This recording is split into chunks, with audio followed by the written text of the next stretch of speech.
السلام علیکم ورحمۃ اللہ وبرکاتہ۔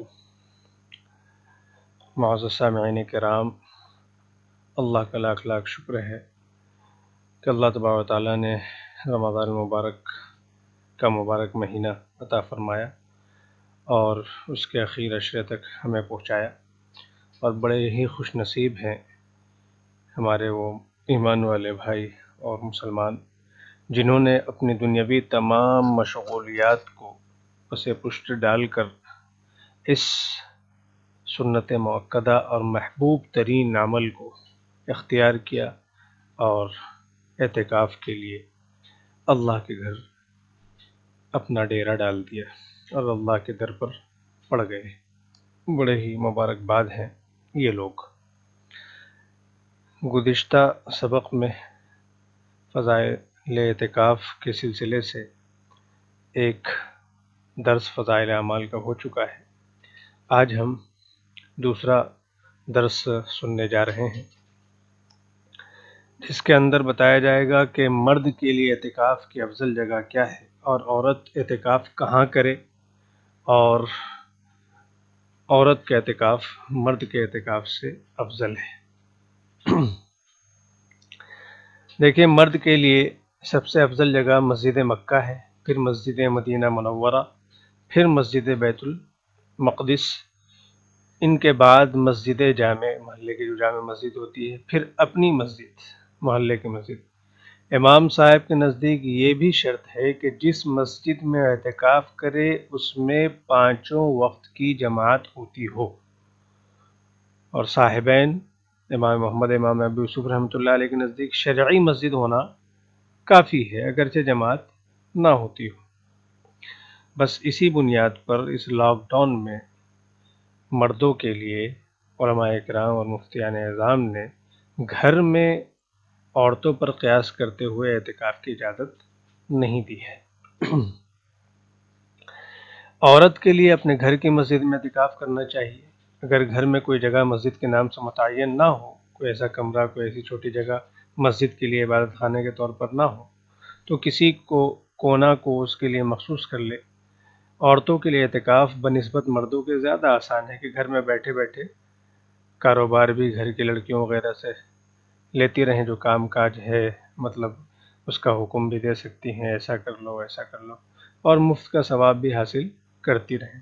مگر اس کے باوجود عورتیں اس سنت سے گویا بالکل ہی محروم رہتی ہیں۔ حضرت مولانا زکریا رحمۃ اللہ علیہ کہہ رہے ہیں اسی لیے عورتوں کو بھی اس کا اہتمام کرنا چاہیے۔ آپ صلی اللہ علیہ وسلم کا شب قدر کی تلاش میں پورے مہینے اعتکاف کرنا۔ عن ابی سعید الخدری ان رسول اللہ صلی اللہ علیہ وسلم اعتکف العشر الاول من رمضان ثم اعتكف العشر الأوسط في قبة تركية ثم أطلع رأسه فقال إني أعتكف العشر الأول ألتمس هذه الليلة ثم أعتكف العشر الأوسط ثم أتيت فقيل لي إنها في العشر الأواخر فمن كان اعتكف معي فليعتكف في العشر الأواخر فقد أريت هذه الليلة ثم أنسيتها وقد رأيتني أسجد في ماء وطين من سبيحتها فالتمسوها في العشر الأواخر والتمسوا في كل وتر قال فمطرت السماء تلك الليلة وكان المسجد فبصرت عيناي رسول الله صلى الله عليه وسلم وعلى جبهته أثر الماء والطين من سبيحة 21 مشکاة المتفق علیہ باختلاف اللفظ۔ یہ روایت مشکاة شریف میں لفظ کے اختلاف کے ساتھ ذکر کی گئی ہے۔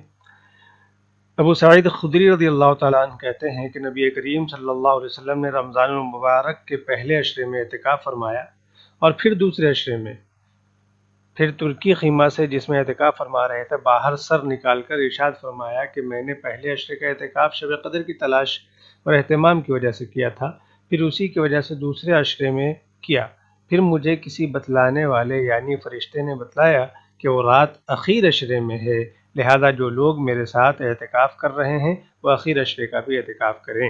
مجھے یہ رات دکھلا دی گئی تھی، پھر بھلا دی گئی۔ اس کی علامت یہ ہے کہ میں نے اپنے آپ کو اس رات کے بعد کی صبح میں کیچڑ میں سجدہ کرتے دیکھا، لہذا اب اس کو اخیر عشرہ کی طاق راتوں میں تلاش کرو۔ راوی کہتے ہیں کہ اس رات میں بارش ہوئی اور مسجد چھپر کی تھی، وہ ٹپکی اور میں نے اپنی آنکھوں سے نبی کریم صلی اللہ علیہ وسلم کی پیشانی مبارک پر کیچڑ کا اثر 21 کی صبح کو دیکھا۔ تو بہرحال آپ نے شب قدر کی تلاش میں پورے مہینے کا اعتکاف کیا، لیکن امت کے لیے اتنی آسانی ہو گئی کہ آپ نے بتا دیا کہ پہلے اور دوسرے عشرے میں تو شب قدر نہیں ملی، لیکن اخیر عشرے میں ملی، بلکہ اس کی رات بھی ہمیں معلوم ہو گئی تھی لیکن پھر بھلا دی گئی۔ تو اخیر عشرے میں شب قدر ہے، تم اس کی طاق راتوں میں اسے کیا کرو، تلاش کرو۔ اس کی بہت ساری حکمتیں اس تعین کو بھلانے کی علماء کرام نے بتائی ہیں۔ اب اخیر عشرے کا اعتکاف سنت مؤکدہ کیوں؟ تو اس حدیث سے فائدہ علماء نے نکالا ہے کہ نبی کریم صلی اللہ علیہ وسلم کی عادت شریفہ اعتکاف کی ہمیشہ رہی ہے۔ اس مہینے میں تمام مہینے کا اعتکاف فرمایا، یعنی جو حدیث گزری، اور جس سال وصال ہوا اس سال 20 روز کا اعتکاف فرمایا تھا، لیکن اکثر عادت شریفہ چونکہ اخیر عشرے ہی کے اعتکاف کی رہی ہے، اس لیے علماء کے نزدیک سنت مؤکدہ وہی ہے۔ حدیث بالا سے یہ بھی معلوم ہو گیا کہ اس اعتکاف کی بڑی غرض شب قدر کی تلاش ہے، اور حقیقت میں اعتکاف اس کے لیے بہت ہی مناسب ہے کہ اعتکاف کی حالت میں اگر آدمی سوتا ہوا بھی ہو تب بھی عبادت میں شمار ہوتا ہے۔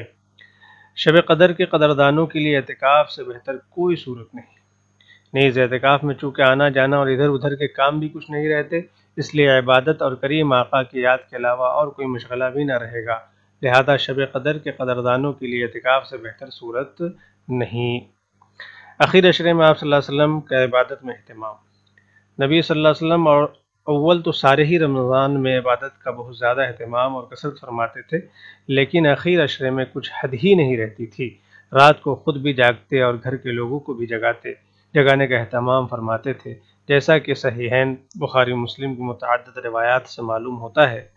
بخاری و مسلم کی ایک روایت میں حضرت عائشہ رضی اللہ تعالیٰ عنہ فرماتی ہیں کہ آخر عشرے میں حضور صلی اللہ علیہ وسلم لنگی کو مضبوط باندھ لیتے اور راتوں کا احیاء فرماتے، یعنی راتوں کو جاگتے، اور اپنے گھر کے لوگوں کو بھی جگاتے۔ لنگی مضبوط باندھنے سے کوشش میں اہتمام کی زیادتی بھی مراد ہو سکتی ہے اور بیویوں سے بالکلیہ احتراز بھی مراد ہو سکتا ہے۔ یعنی لنگی مضبوطی سے باندھنے کا مطلب کہ کوئی آدمی کسی کام کی ٹھان لیتا ہے تو پھر اس طریقے سے اچھے سے مضبوطی کے ساتھ لنگی وغیرہ کیا کر لیتا ہے، باندھ لیتا ہے۔ اور دوسرا کہ اپنے بس اس رات میں اب آخر عشرے جو ہے ان راتوں میں مجھے صرف عبادت ہی کرنا ہے، اور اپنے بیوی سے ملنے کے جو حلال صورت ہے اسے بھی اختیار نہیں کرنا ہے، اور اہتمام کی وجہ سے آپ صلی اللہ علیہ وسلم نے ایسا کیا۔ اللہ تبارک و تعالی ہم لوگوں کو بھی اخیر عشرہ کی قدردانی کی توفیق عطا فرمائے، اور اس کی جو بہت بڑی نعمت ہے شب قدر ہمارے بھی مقدر میں